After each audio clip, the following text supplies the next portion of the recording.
नमस्कार, बहुत स्वागत है आपका। आप देख रहे हैं ग्रांड ज्योतिष सीक्रेट। तुला राशि।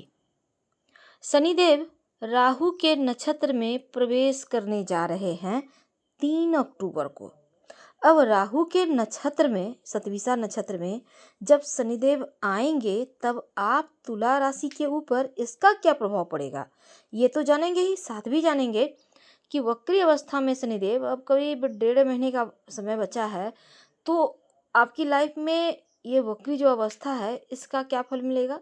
साथ ही आप, सबसे जो बड़ी बात है कि जब वो मार्गी होंगे तब कैसी स्थिति रहेगी, वो कौन से उपाय हैं, वो कार्य हैं जो करने से शनिदेव शुभ फल देने पर आ जाएंगे।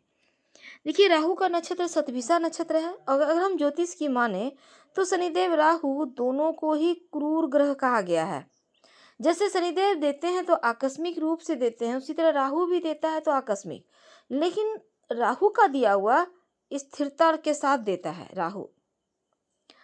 और शनिदेव का यहाँ पर देखिए आप तुला राशि वालों, शनिदेव का ये नक्षत्र परिवर्तन आपके लिए शुभ है। वैसे तो कहा जाता है कि जिस व्यक्ति पर प्रसन्न हो जाते हैं शनिदेव, रंक से राजा बना देते हैं और क्रूर दृष्टि डाल दे तो मुसीबतें बढ़ा देते हैं। लेकिन तुला वालों, आप तो बड़े लकी निकले। यहाँ पर आप बड़े ही भाग्यशाली रहने वाले हैं, क्योंकि तुला शनि की सबसे प्रिय राशि है, उच्च की राशि है। सबसे ज़्यादा फायदा आप ही को होगा, क्योंकि शनिदेव देने वाले हैं। इसमें क्या क्या मिलेगा सतभिषा नक्षत्र में आके, राहु के नक्षत्र में आके? देखिए, एक तो विदेश यात्रा के योग बनेंगे। अगर आप प्रॉपर्टी वगैरह लेना चाहते हैं तो पक्का ले पाएंगे। शत्रु शांत रहेंगे, चाहकर भी आपका कुछ बिगाड़ नहीं पाएंगे। अगर आप जॉब करते हैं, प्रमोशन होगा, इंक्रीमेंट का तोहफा मिलेगा। आपको आपके मन पसंदीदा कार्य करने का और घूमने फिरने का भी योग बनेगा, साथ ही ट्रांसफर के भी योग बनेंगे, यानी कामयाबी ही कामयाबी। तो समाज में आपका जो दबदबा है, रुतबा है, स्टेटस है, वो कायम रहेगा। बच्चों से जुड़ी कोई बढ़िया खुशखबरी मिलेगी।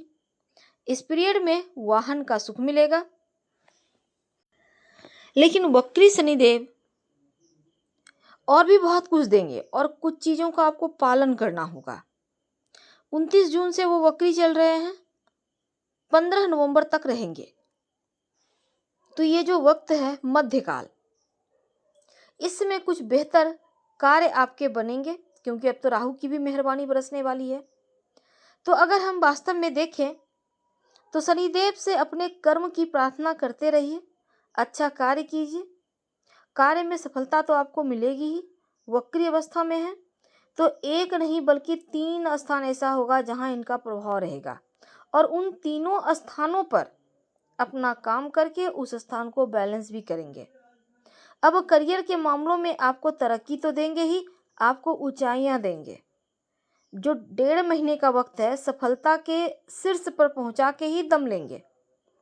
शनिदेव आपके 5वें घर में बैठे हैं तो ये भी बहुत उत्तम योग है। अब शनिदेव की अगर हम बात करें तो पंचम भाव और वक्री अवस्था में है तो चतुर्थ भाव, यानी लगभग ढैया का प्रभाव यहाँ पर आपके ऊपर थोड़ा बहुत तो आ ही गया है, पर बुरा प्रभाव नहीं है, क्योंकि बहुत ज़्यादा देंगे। पंचम भाव से जुड़कर आपके फंसे हुए तमाम कार्य बनेंगे। नकारात्मक सोच से आज़ादी मिलेगी। पंचम भाव पर है, क्योंकि शनिदेव यहाँ पर कर्म के फलदाता है। तो संतान, यदि संतान के लिए कोई आप कुछ करना चाह रहे हैं, उनकी पढ़ाई लिखाई के लिए, उनके लिए, करियर के लिए, तो ये वक्त बढ़िया है। आप जो चाह रहे हैं वो शनिदेव भी चाह रहे हैं, यानी आपकी चाहत को शनिदेव अपनी चाहत मानकर पूरा करवाएंगे। शेयर मार्केट का भी भाव है पंचम भाव, तो शेयर मार्केट में पैसा वगैरह अगर डाल के रखा है, यकीन मानिए चेक करते रहिए, पैसा तो बढ़ना ही है। आपके ज्ञान का, आपके सपनों का भी स्थान है पंचम, तो ज्ञान बढ़ेगा, आपके जो सपने हैं वो बढ़ेंगे, और यहाँ पर कर्म भी आपका बेहतर होगा, यानी कर्म करते जाएंगे, उस पर फोकस रहेगा और कार्य बनते जाएगा। बहुत एक्टिव, बहुत योग कारक, बहुत अधिक शुभ परिणाम लेकर आए हैं शनिदेव। तो यहाँ एक्टिवेट हो चुके हैं। और आपको यहाँ से फल भी मिल रहा होगा। अब देखिए पंचम भाव से निकल कर छठे भाव में जाएंगे मार्च के बाद, तो 30 साल के बाद एक ऐसा योग जो सस नामक महापुरुष राजयोग भी बनाकर चल रहा है और आपके लिए ये राजयोग फलित भी है। अब देखिए शनिदेव वक्री अवस्था में है, एक घर पीछे का फल देंगे यानी चतुर्थ भाव का देंगे। इस समय अगर आप प्रॉपर्टी लेना चाहते हैं या आप बेचना चाहते हैं तो आप इस समय प्रॉपर्टी से जुड़ा कार्य आपका बन जाएगा, चाहे आप जो भी चाहते हैं। अगर माँ के साथ किसी तरह का कोई आपने वादा किया है तो निभाइए, वक्त बढ़िया है। माँ के स्वास्थ्य का भी थोड़ा ख्याल रखिएगा और आपको सफलता आपको तो मिलेगी ही, उन्नति भी प्राप्त होगी। अगर आप घर से दूर रहते हैं तो कॉल के माध्यम से अपनों से जुड़ेंगे, माँ से जुड़ेंगे। अब शनि यहाँ पर स्ट्रांग होते हैं, चतुर्थ भाव आपके जन्म स्थान का भाव है, माँ का भाव है, तो ऐसे में आपके लिए माँ का जुड़ाव आपसे बढ़ेगा और किसी अन्य के माध्यम से भी आप कहीं न कहीं माँ समान महिलाओं से जुड़ेंगे। करियर में उन्नति के साथ धन भाव पर दृष्टि है तो आर्थिक मामलों में ठीक रहेगा। बहुत दिनों से अगर आप घर जाना चाह रहे थे अपने जहाँ पैतृक आवास पर, तो वहाँ जा पाएंगे। घर से संबंधित काम को आपको करने चाहिए और वक्री अवस्था में शनिदेव कर्म के स्वामी हैं, मतलब आप जितना कर्म करेंगे उतना ही फल आपको प्राप्त होता चला जाएगा।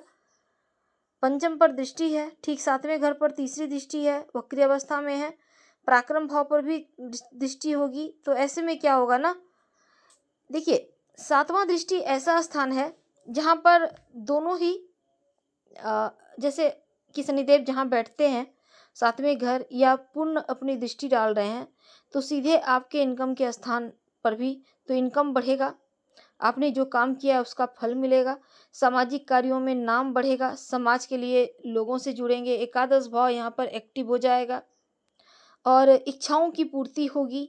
जितना आप चाहते हैं सबकी सहायता करना, सारे कामना पूर्ण होंगी। सोसाइटी के लिए भी शनिदेव आपको बहुत सारे फायदे यहाँ पर देंगे, आप सोसाइटी के लिए बढ़ चढ़ कर काम करेंगे। जो भी काम आपके पेंडिंग है इस समय शनिदेव खुद आपसे पूरा करवाएंगे। और एकादश भाव जो है ना इच्छाओं की है, तो आप जो भी काम करते हैं, जो इच्छाएं हैं वो आपकी पूरी होगी, चाहे वो 1 लाख की हो, 1000 की हो या 1 करोड़ की हो। बस इच्छा कीजिए और मेहनत कीजिए, जरूर पूरा होगा, क्योंकि मानसिक रूप से आप तैयार हैं और शनिदेव देने को आ गए हैं। एकादश भाव चाहे स्वास्थ्य का हो या दिमाग का हो। अब देखिए यहाँ पे एक्टिवेट हैं, बैलेंस बनाकर चलेंगे, करियर में ग्रोथ तो होगा ही। वो कौन से कार्य हैं जो करने से शनिदेव और भी ज्यादा प्रसन्न होंगे? पहला, छत पर पंछियों को दाना ना डालें, नहीं तो राहु गड़बड़ होगा, क्योंकि राहु के नक्षत्र में ही शनिदेव आ रहे हैं, याद रखिए। दूसरा, घर में कबाड़ इकट्ठा ना करें, खासकर छत पे, फिर राहु यहाँ परेशान करेगा नहीं तो। तीसरा, घर में बंद पड़ी घड़ियां, चाहे वो हाथ की घड़ी हो, दीवार की घड़ी हो, मत रखिए, किसी को दे दें, बाहर हटा दें। टूटी फूटी घड़ियां हैं उनको हटा दें।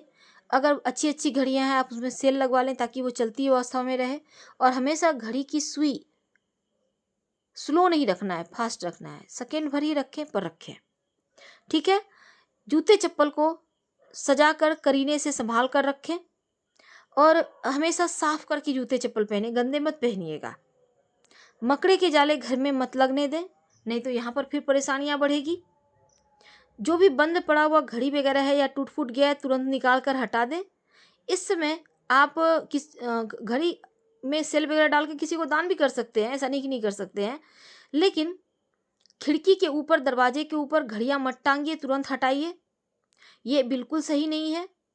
30 साल के बाद यहाँ पर आपके लिए सस नामक महापुरुष राजयोग बन रहा है तो इसका फायदा उठाना चाहिए। शनिदेव को बैंक बैलेंस का भी कारक माना गया है। साफ सफाई से रहें, चीज़ों को मैनेज करें, जो हमने कहा है तमाम चीज़ों को फॉलो करें, यकीन मानिए बैंक बैलेंस जरूर बढ़ेगा। ओम संग शनिचराय नमः रोज शाम में 5 बार हम आपसे विदा लेते हैं। जानकारी अच्छी लगे तो लाइक कर सब्सक्राइब करें, शेयर करें, कमेंट करें। धन्यवाद, हम फिर मिलेंगे।